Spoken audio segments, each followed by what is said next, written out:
Selamat siang, Assalamualaikum warahmatullahi wabarakatuh. Anak-anakku kelas 12 ketemu lagi dengan saya dengan materi sejarah Indonesia. Oke, langsung saja ke materi kita ya.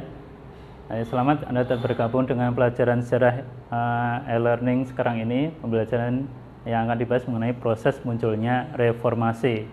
Ya, kita bahas tentang reformasi. Banyak sekali istilah reformasi, pasti kalau anak-anak sekarang mengatakan reformasi zaman dulu itu eranya kerusuhan. Sebenarnya tidak juga sih. Kita bahas ya. Ini ada beberapa foto tentang reformasi, awal mula terjadinya reformasi saat itu. Oke. Indikator yang siswa harus mengerti tentang apa itu reformasi. Sebelum reformasi ya, kita harus bahas dulu berakhirnya era Orde Lama, Orde Baru ini, eranya Pak Soeharto berkuasa. Ada beberapa foto kerusuhan saat itu. Di pojok kanan atas itu ada gedung DPR MPR yang diduduki oleh para mahasiswa dan warga. Apa sih reformasi itu? Ada dua pemahaman di sini dalam Kamus Bahasa Indonesia karangan Adam Normit ya. Perubahan radikal untuk perbaikan dalam suatu masyarakat atau negara, perbaikan pasti yang tidak baik jadi baik gitu. Maksudnya begitu. Kemudian yang kedua, pembaruan radikal, perubahan yang sangat banyak itu untuk perbaikan bidang sosial, politik atau agama. Ini menurut Kamus Besar Bahasa Indonesia.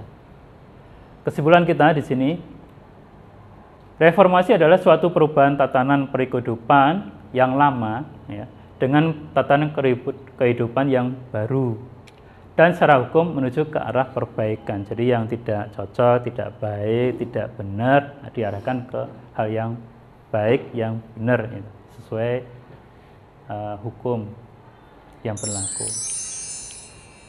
Ini ada indikasi tentang faktor munculnya reformasi ya. Ada tulisannya agak kecil di sini. Kalau Anda pengen baca ya tinggal di pause saja. Yang pertama, adanya ketidakadilan di bidang ekonomi ya, dan hukum. Selama pemerintahan Orde Baru itu, selama 32 tahun, hukum dan perekonomian itu terkekang dengan sangat keras. Itu. Selain itu, ternyata era akhir ya, tahun 96, tahun 97, 98, ini karena krisis politik yang luar biasa terjadi di Indonesia. Kemudian juga krisis hukum dan krisis ekonomi yang sangat mengena saat itu. Oke, next. Kemudian juga ada krisis kepercayaan, maksudnya krisis kepercayaan dari rakyat kepada pemerintah saat itu. Puncak aksinya dari mahasiswa terjadi tanggal 12 Mei tahun 98, di mana terjadi peristiwa penembakan terhadap para mahasiswa dari kampus Trisakti oleh para aparat keamanan saat itu. Ini ada 4 di sini yang dikenal, sebenarnya banyak ya, tapi hanya ditulis di sini ada 4 saja ya. Ini Elang Mulia Lesmana, kemudian Heri Hertanto, Hendriawan Lesmana, dan Hawidin Royan. Kemudian tanggal 13 dan 14 Mei tahun 98 terjadi aksi massa besar-besaran, terutama ditujukan pada etnis keturunan Chinese ya, saat itu. Tuntutan mundur kepada Soeharto semakin menguat ya. Setelah munculnya tokoh-tokoh masyarakat yang ikut menuntut Soeharto mundur, diantaranya Pak Gus Dur, kemudian Bapak Amin Rais, Bu Megawati, dan Sri Sultan Hamengkubuwono yang ke-10. Mereka menyebut kelompok tentang tuntutan Ciganjur ya, jadi kebijakan ini didukung oleh para tokoh ini. Pada tanggal 21 Mei tahun 98, Pak Soeharto sebagai presiden akhirnya menyerahkan kekuasaan kepada wakil presiden saat itu, yakni Pak Habibie. Next, tokoh deklarasi Ciganjur ya, sana sini ya, tadi saya sebutkan ini. Oke, next. Agenda reformasi tahun 98 saat itu, yang pertama adalah Presiden Soeharto dan kroni-kroninya, itu tuntutan dari mahasiswa dan rakyat saat itu. Kemudian amandemen UUD 45, hapus difungsi ABRI, kemudian otonomi daerah yang seluas-luasnya, supremasi hukum, dan pemerintah yang bersih dari korupsi, kolusi, dan nepotisme. Kronologi reformasi tahun 98, awal Maret ya, 98 Soeharto ternyata terpilih lagi sebagai presiden.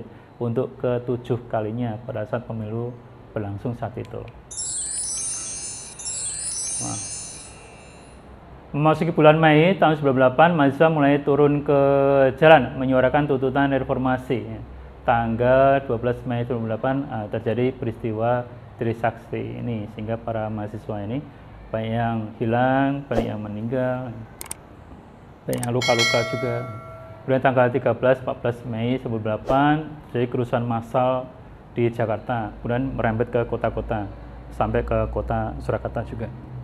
Tanggal 19 Mei 1998 mahasiswa menduduki gedung DPR MPR. Selain mahasiswa juga para warga ya. Tanggal 20 Mei 1998 Presiden membentuk Komite Reformasi, tapi ada ketidakpercayaan dari MPR DPR saat itu, sehingga komite ini tidak berjalan sebagai mestinya. Tanggal 21 Mei 1998 Presiden Soeharto akhirnya mengundurkan diri. Ini foto-foto reformasi saat itu dari demo di depan istana, ya, gedung DPR, MPR. Ini ada beberapa kerusuhan di jalan-jalan kota besar Jakarta. Sebenarnya di kota Solo juga ada, tapi tidak saya tampilkan di sini. Mungkin suatu saat saya tampilkan juga ya, khusus untuk kerusuhan Mei tahun 98 di kota Solo. Tunggu aja nanti. Oke, next.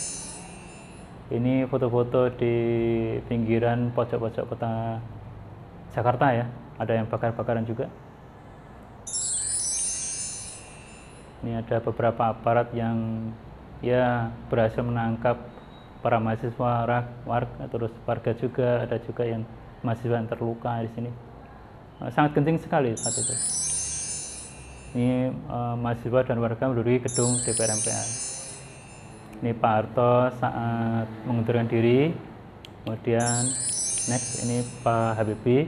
Setelah Pak Harto mengundurkan diri, saat itu juga Pak Habibie mengucapkan sumpah untuk menjabat sebagai presiden. Nah, kita mau masuk ke era reformasi. Perkembangan politik setelah tanggal 21 Mei 1998, pengangkatan Habibie sebagai Presiden Republik Indonesia, menggantikan Soeharto pada tanggal 21 Mei. Kemudian upaya yang dilakukan Habibie pasti ya bidang ekonomi, politik, kemudian fungsi ABRI yang dibubarkan. Ya. ABRI pecah menjadi 2, TNI dan Polri, mulai tanggal 5 Mei tahun 1999.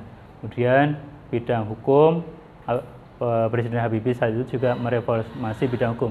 Tapi justru malah saat itu hukum bermasalah ya. Sampai saat ini juga masih bermasalah tentang hukum ini. Kemudian dilaksanakan sidang istimewa MPR tanggal 10 sampai 13 November 1998. Hal sidang istimewa diantaranya TAP MPR nomor 10 MPR tahun 1998 tentang pokok-pokok reformasi pembangunan dalam rangka penyelamatan dan normalisasi kehidupan nasional sebagai haluan negara. Kemudian TAP MPR nomor 11 MPR tahun 1998 tentang penyelenggaraan pemerintahan yang bersih dan bebas dari korupsi, kolusi dan nepotisme. Juga beberapa TAP di sini tentang ekonomi dan politik juga. Kemudian diadakan pemilu tahun 1999, tepatnya tanggal 7 Juni ya tahun 1999, diikuti oleh 48 partai, luar biasa. Biasanya era Orde Baru itu hanya 3 partai ya, P3, Golkar dan PDI. Tapi sekarang saat itu tahun 1999 diikuti 48 partai politik. Dilaksanakan oleh KPU, Komisi Pemilihan Umum. Setelah diadakan pemilihan umum, maka muncul 5 partai besar saat itu, yaitu PDI Perjuangan, Partai Golkar, Partai Persatuan Pembangunan, Partai Kebangkitan Bangsa, dan Partai Amanat Nasional saat itu. Ini lambang-lambang dari partai pemilu saat itu banyak sekali, jumlahnya 48 partai. Oke, hanya itu yang bisa saya sampaikan untuk session hari ini. Terima kasih atas perhatiannya. Assalamualaikum warahmatullahi wabarakatuh. Ciao.